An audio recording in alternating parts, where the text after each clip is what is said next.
Thjesht është njeriu që në secilën paraqitje publike, televizive, ka rrëzu gur mbi krejt figurat historike për 100 vjet, për figurat që kanë shpallë pavarësinë e Kosovës, për cilin do veprim të ushtrisë lirimtare të Kosovës, apo të figura elitare të saj, ka bo përpjekje mbi 15 vjeçare për t'i inkriminu.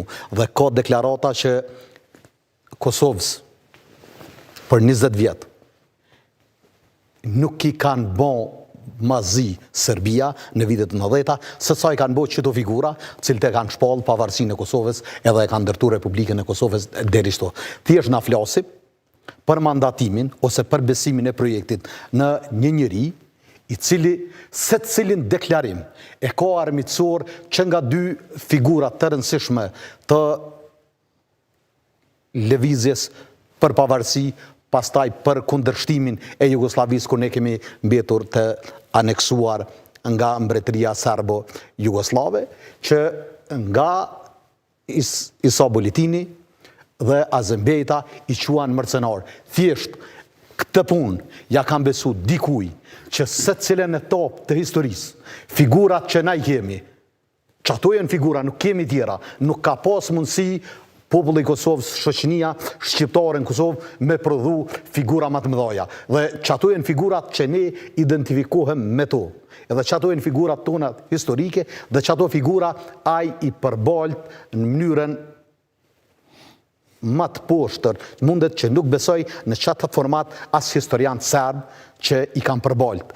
Tash në rast se tia beson krejt qatë projekt dhe sy mbyllazi voton në kryesit kuvendit. Në kryesit kuvendit, ta mund dalin thojnë sot nuk e kemi ditë.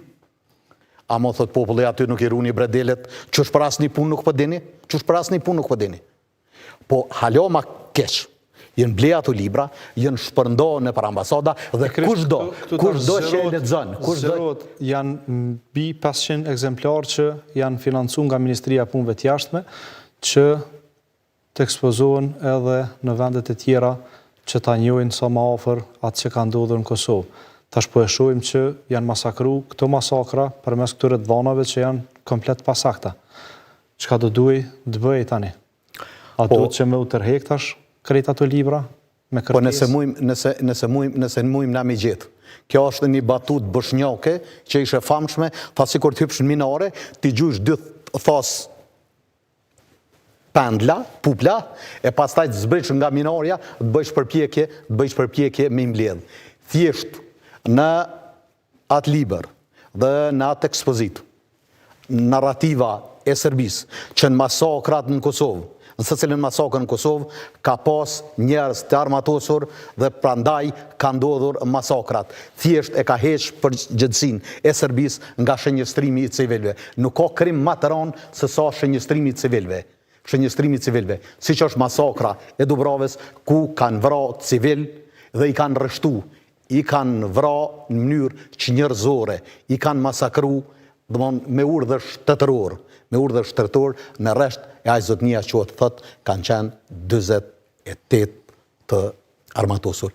Thjesht, me ose pa doshje, shkelzëngoshi dhe ata që e kanë financu, e bortin atë përgjithësi se e kanë financu me taksat tona, narrative në Serbisë për luftën në Kosovë, për masakrat në Kosovë, me tendencën për me ikë përgjithësinë duke pretendu që në secilën masakër ne ju kemi përgjigj armëve apo luftës me luftë. Zoti Hasani, që keni po këtë pjesën tjetër të financimit nga Ministria e Punëve të Jashtme? Shikoni, është politike e Ministrisë së Punëve të Jashtme, besoj që të financoj ose të blej libra të cilat dëshmojnë për masakrat, për krimet që ka ndodhur në Kosovë, në mënyrë që opinionin ndërkombëtar do të thotë të sensibilizohet më shumë për këtu. Mirë, po kjo nuk do të thonë që secili libër që shkruhet për ato masakra duhet blehet pa ju nënshtruar edhe një herë po them një ekspertizë shkencore. Tash edhe këtu del në pa elementit që të paktën me sa kam informacion nuk është konsultu askush që me jep një ekspertizë shkencore për librën që po bëhet fjalë. Përkundrazi, kemi historian ligjerues në Universitetin e Prishtinës, kolegu Abdullahu, i cili pasi që është botu ky libër e ka një recenzion, themi recenzion, të botuar nëse zgaboj në koha.net, ku tregon do të thotë për mangësit të cilat fatkeqësisht i ka libri dhe do të duhej institucioneve relevante t'ju mjaftonte ai recenzion, nëse jo me morë në 100% të saktë, por do duhet t'ju mjaftonte si indikacion që me marrë dhe me po se çka realisht shkruhet në atë libër, so ka pasaktësi, çfarë metoda janë përdorur, a janë krahasu burime. Kemi pas një alarm publik, po ka ekzistuar. Që dikush që është nga fusha shkencore ka thonë që kjo punë që po e bën është kritikuar është e pabazuar, po dhe ka probleme serioze dhe nuk ka metodologji. Ka probleme serioze në aspektin metodologjik. Ta kemi parasysh. Dhe ka pas një alarm publik për këtë çështje, pra unë e konsideroj alarm me recenzionin që e ka ngritur. Kjo do duhet mjaftonte që në çdo punë që bën tutje të ketë një verifikim ndryshe. Sakt, shiko, unë edhe njerë po them, e përmendi zoti Sefaj, historianët, autorët interpretojnë bazuar në informacionet që i kanë dhe bazuar në narrativat që ata i besojnë.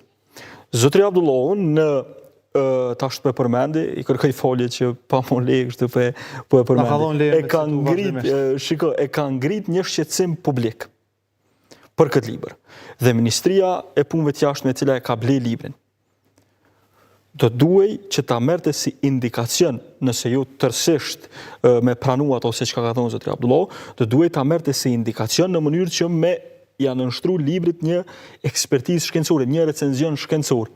Ka mujt me dërgutin dhe një, si të them, recenzent i huaj, apo edhe recenzent që mund t'i gjej në për institucionet që shkruajnë historinë në Kosovë. Dhe pasi ta merë raportin nga profesorët përkatës që ligjerojnë në këtë fushë, ose që punojnë në këtë drejtim, atëherë ta bëj porositjen dhe blerjen e librave, sepse ju e përmendet, kjo pastaj krijon efektin domino, kur secili do të preket nga këto informacione të gabuara që gjenden në libër.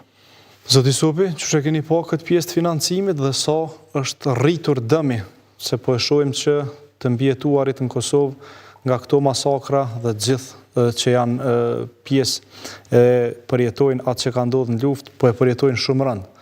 Po dëmi nuk është vetëm tek ne, është për ne, sidomos në arenën ndërkombëtare kur informata të tilla të pasakta janë financuar që të shpërndahen.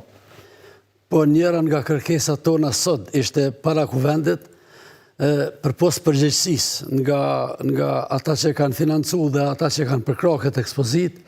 Njëra nga kërkesat tona ka qenë edhe që çdo botim në lidhje me luftën tonë për çlirim të kalojë nëpër filtra siç është Instituti i Historisë apo Akademia e Shkencave dhe Arteve të Kosovës. Prandaj pa kalun në për këta filtra, çdo botim i cili del sipas vullnetit të një autorit të caktuar, kur dihet sot që në Kosovë secili mund të thotë çka të dojë dhe në mungesë të një ligji për mbrojtjen e vlerave të luftës së ushtrisë shërimtare të Kosovës, gjithkush që është i disponueshëm dhe që ka qëllim për baltjen e luftës tonë të drejtë për çlirim, e ka të lejuar dhe thot çfarë të doj, dhe thot kjo është mungesë e ligjit, mungesë e ligjit i cili do të mbronte vlerat e luftës tonë, e cila është njëra nga vlerat më sublime dhe njëri ndër projektet më të mëdha të kombit tonë pas shpalljes pavarësisë së Shqipërisë. Prandaj këto botime pa kaluar për këta filtra, si që është Instituti i Historisë, ose Akademia jonë e Shkencave, të cilat duhet të jenë në nivel të detyrës dhe mos lejojnë përbaltjen e luftës tonë, as më tepër të viktimave civile, siç po e thoni ju, është bërë një masakrim i masakrave. Sepse të paraqiten njerëzit e masakruar civil, si njerëz që kanë ofruar rezistencë, kanë qenë të armatosur, kjo është narrative servisë. Aq më tepër thuhet se njerëzit e burgosur, të cilët kanë qenë në mbrojtje në atë kuptimin në përgjegjësi të shtetit, i ka marrë, i ka kidnapu dhe i ka majtë mrena dhe thuhet se kanë qenë të armatosur pas shëtitjeve të disa burgjeve në për Serbi dhe Jugoslavi të atëhershme, është ma tepër se turp dhe ne prap do të kërkojmë që çdo herë njerëzit edhe institucionet tona të kenë kujdes ndaj njerëzve, siç është për shembull rasti i autorit tyre i cili në një moment dhe shumë herë përballë figurat më eminente të luftës, po ashtu lavdron Dick Martin, i cili në fakt në bazë të raportit të tij që ka dalë i rrem se gjoja ushtria shërimtare e Kosovës ka bërë trafikim organesh, pas shumë hetimeve ka dalë se kjo është gënjeshtër dhe e pavërtet, dhe në bazë të atij raporti ne sot kemi pasojat e krimit të një gjykate e cila po merret me gjoja krimet e ushtrisë shërimtare të Kosovës, e cila në asnjë rrethon nuk është vërtetuar si e vërtet dhe e cila prokurori, siç po e shohim, është shërby nga dokumente dhe shënime nga prokuroria serbe dhe nga organet e dhunës serbe.